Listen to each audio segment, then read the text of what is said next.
Hello dear students, I extend a very warm welcome to all of you in my EVS video class for 16 September 2021. I'm sure children, you all are doing good, you all are happy, healthy and safe in your homes. Do take very good care of yourselves, and especially the children, those who have started coming to school, you need to be more careful because you are coming out now. आपको ज़्यादा exposure हो रहा है तो आपको थोड़ा सा और केयरफुल रहने की ज़रूरत है. Just keep on following all the Covid protocols, keep on following all the safety precautions. And as you all know children that you are going to have your evaluation test very soon. So start, I am sure you all have started preparing. मैंने पहले भी आपको बता दिया है, अभी date sheet भी आपको मिली जाएगी, but I have already informed you. So I'm sure you all have started preparation for the evaluation 1 test. And as you all know that जैसा बताया मैंने कि your test will be on MS form as well as on MS Word. मतलब आपका form पे भी होगा, written paper भी होगा. So complete, if you have still not completed, it is very very late. But अगर नया नहीं कंप्लीट किया है तो please complete your work. Exam में बुक में से, चैप्टर में से, कहीं से भी कुछ भी मैं पूछ सकती हूँ. So you need to be very thorough with the lessons also. So children, I hope that you have started your preparation. And नहीं किया है तो स्टिल अभी भी टाइम है. Please start preparing because in between exam you will not get any gap. कोई gap तो आपको मिलेगा नहीं, तो उस समय बस रिवीजन करने का टाइम रहेगा. So let us start today's class now. As you all know we are continuing with chapter number 11, that is caring and sharing. In this lesson we have started with the exercises. We have done choose the correct option. फिर हमने क्या किया था, previous class में कुछ pictures थी and pictures में हमें टिक करना था अगर कोई करेक्ट एक्शन था, राइट एक्शन था, विच अगर if it was an act which showed caring और शेयरिंग तो उस पर हमको टिक लगाना था, अदरवाइज क्रॉस लगाना था. ठीक है, सो वो हमने कर लिया था. Now today we will be doing question answers. So turn to page number 70 in your EVS book. Page number 70. Okay, written work ज़्यादा नहीं है, मोर ऑफ डिस्कशन. इसमें जो भी हॉट से है, लाइफ स्किल है, इसमें डिस्कशन ज़्यादा है, रिटन वर्क उतना नहीं है. सो आई एम श्योर अभी चैप्टर में तो किसी को कोई डाउट नहीं है. We all care for our family members care for us and we share things in the family. काम भी हम शेयर करते हैं. बहुत घरों में अगर भाई बहन में, जैसे इफ़ द 2 sisters और 2 brothers, बहुत ज़्यादा डिफरेंस नहीं होता है तो दे शेयर क्लोथ्स ऑल्सो. बड़े भाई है या बड़ी बहन है, उनके कपड़े जब वो बड़े हो गए, कपड़े नहीं फिट आ रहे तो कई बार वो छोटे भाई बहन भी पहन लेते हैं. सो फैमिली में we care for the family members care for us and we share our things with our family members. Okay, now see is answer the following questions. Okay, see is answer ANSWER. Answer the FOLLOWING. Answer the following QUESTIONS. Following का मतलब होता है जो दिया हुआ है. ठीक है, Following questions means questions which are given. उसको कहते हैं हम following. Now question number 1 is when and where was Mother Teresa born? When and where was Mother Teresa born? मतलब मदर टेरेसा का जन्म कब और कहाँ हुआ था. ठीक है, तो ये हमने लेसन में पढ़ा कि she was born in a country known as Albania. और किस डेट को हुआ था? She was born on 26 August 1910 at a place in a country called Albania. उनकी जो बर्थ की कंट्री थी उसका नाम था Albania. At the age of 18 she move to Ireland and from Ireland she moved to India where she spent most of her life. जन्म उनका Albania में हुआ था, but by the age of 18 उन्होंने अपने पेरेंट्स का घर छोड़ दिया, पेरेंटल होम छोड़ दिया, मतलब पेरेंट्स का घर छोड़ दिया. She move to Ireland, Ireland I and वहाँ से फिर इंडिया आ गई.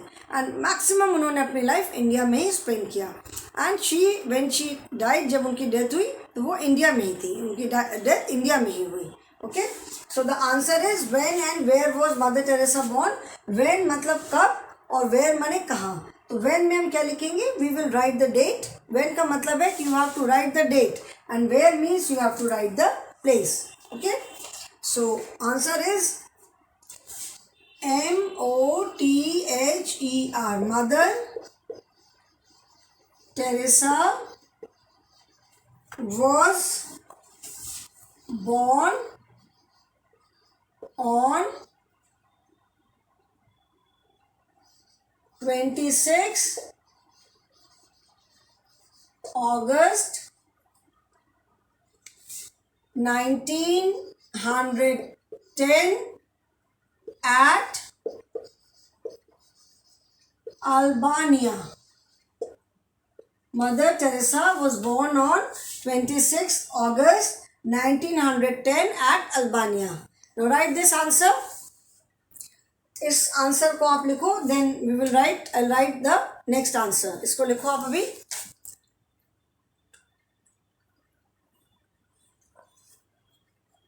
One more question is there.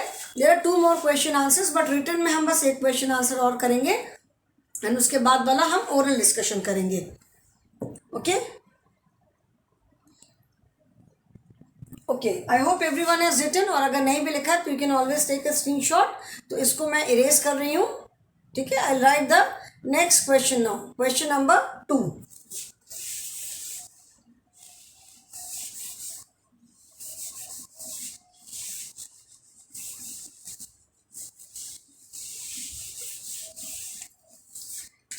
Question number 2 is which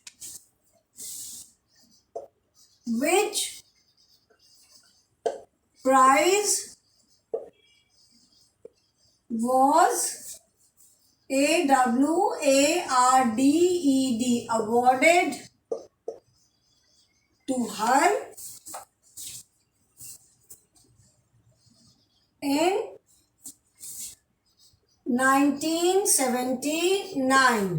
Which माने कौन सी. ठीक है, which prize was awarded to her in 1979, मतलब उनको 1979 में कौन सी प्राइज अवार्ड की गई थी.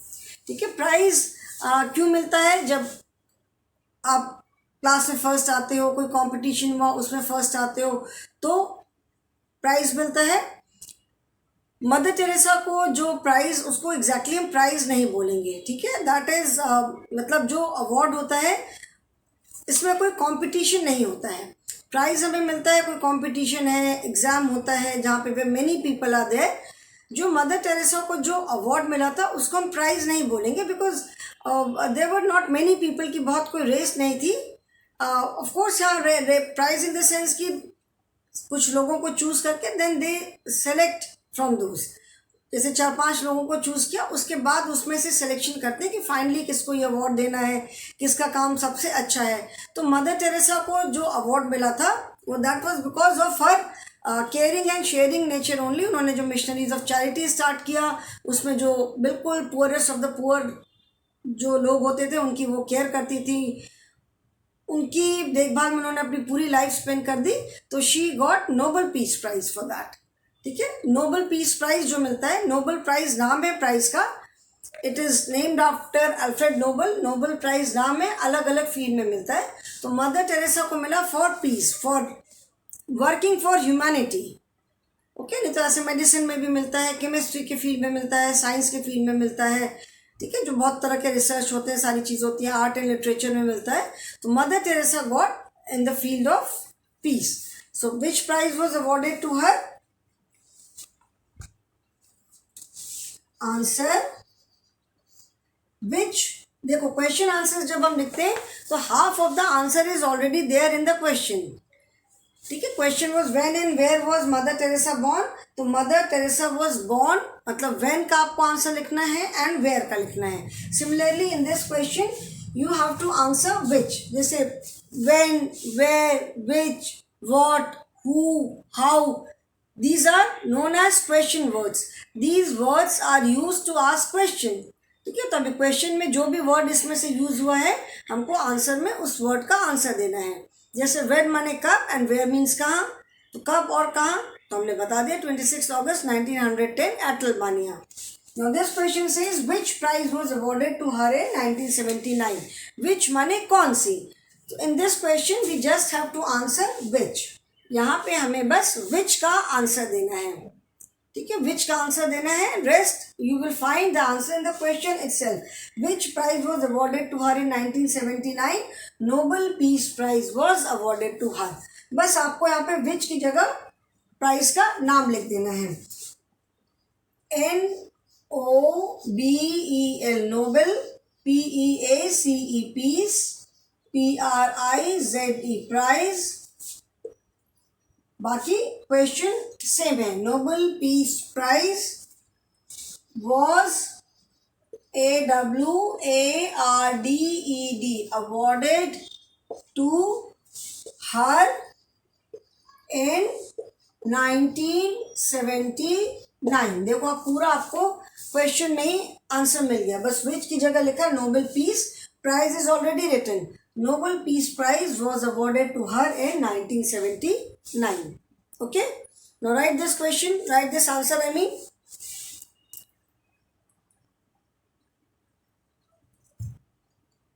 You can always take a screenshot.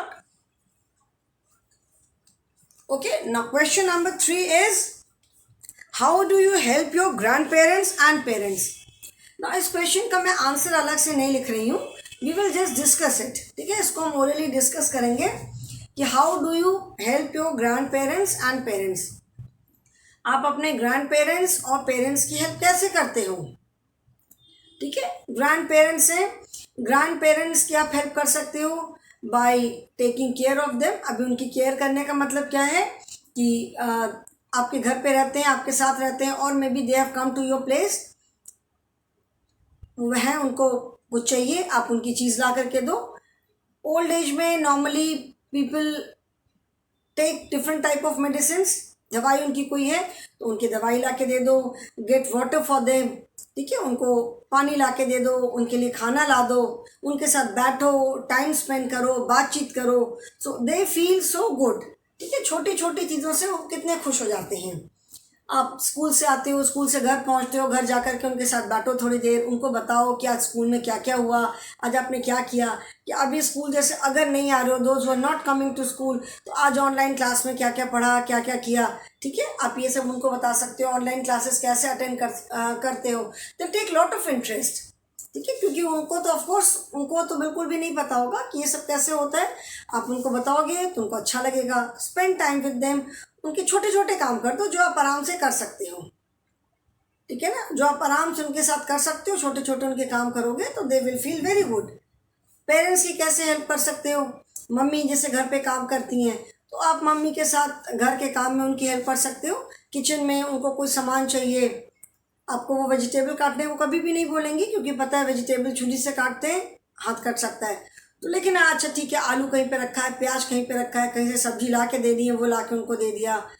कोई सामान ला के देना है वो ला के दे दिया. मम्मी ने खाना बनाया, टेबल पे खाना ले जाना है, किसी को पानी देना है, वाटर बॉटल भरनी है, थोड़ा घर की डस्टिंग करनी है, कूड़ा उठा करके फेंकना है.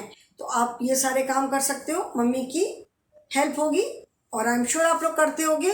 और कैसे हेल्प कर सकते हो, सबसे इम्पोर्टेंट क्या है कि आप अपनी चीज़ों को जगह पे रखो. स्कूल से आते हो तो कपड़े हैं, बैग है, बॉटल है, जिस चीज़ की जो फिक्स प्लेस है. सबके घर में एक हर चीज़ रखने की एक फिक्स प्लेस होती है. There is a place for everything. ऐसा तो नहीं है कि कोई भी चीज़ कहीं उठा के रख दिया तो पता चला फिर खोजते रह जाओगे. तो वी नो कि ये हमें सामान यहाँ रखना है, कपड़े यहाँ रखना है, बैग है, बुक है, जो भी चीज़ें हैं सबकी एक फिक्स जगह है. तो keep things at there proper place. If you keep your things at proper place, mummy का काम बहुत कम हो जाएगा. तो मम्मी को नहीं रखना पड़ेगा, है ना. स्कूल से जब आप आते हो, खेलने के बाद अपने टॉयज़ अपनी जगह पे रखो. मम्मी के घर में थोड़ा बहुत डस्टिंग कर दिया, ठीक है, जैसे जो बाहर बाहर जो चीज़ें जिनको आप इजीली डस्टिंग कर सकते हो। कुछ मम्मी ने कपड़े धो के दिए, थोड़े बहुत कपड़े अगर तार पे डाल सकते हो, तार पर से उठा करके सूखने के बाद अंदर ले आए, थोड़ा सा उनको फोल्ड कर दिया। तो इस तरह के से जो भी आप छोटे छोटे मम्मी के साथ काम कर सकते हो, ये आप काम करोगे तो मम्मी की बहुत हेल्प हो जाएगी। और तो मम्मी आपको नहीं कुछ बोलेंगी, खाना बनाने को नहीं बोलेंगी, घर में झाड़ू पोछा करने को नहीं बोलेंगी मम्मी, ठीक है ना। तो ऐसे छोटे छोटे काम करके you can help your grandparents and parents. ये क्वेश्चन मैंने नहीं लिखवाया, you how do you help your grandparents and parents by, इसका आंसर लिख सकते हैं कि we can help our grandparents and parents by sharing their work. चलो ये भी आंसर भी लिखवा देती हूँ, ठीक है। क्वेश्चन नंबर 2 के बाद अभी आया 3, ये वाला भी लिखवा देती हूँ, ठीक है, जस्ट छोटा सा एक लाइन में। ये तो मैंने बता दिया कि आप कैसे हेल्प कर सकते हो, इसको एक लाइन में आंसर लिख देते हैं। Third is how do you help your parents and grand parents. Book में ग्रैंड पेरेंट्स एंड पेरेंट्स लिखा है, मैंने पेरेंट्स एंड ग्रैंड पेरेंट्स कर दिया, PARENTS। How do you help your grandparents and parents? We help our grandparents and parents by SHARING, sharing their work। Okay, अब work कैसे share कर सकते हो ये तो मैंने आपको बता दिया कि how can you share the work, इसलिए मैंने बस सिंपल एक लाइन में आंसर लिखवा दिया है कि we help our parents and grandparents by sharing their work. Okay fine, इसको आप लिखो, राइट द आंसर और you can always take a screenshot, ठीक है। मैं साइड में हो जा रही हूँ। So I hope everyone has written the answer or you have taken the screenshot. Okay children, so I'll stop the class today. We still have HOTS and life skill that we will discuss in the next class. Okay, so that is all for the day. Thank you and have a good day.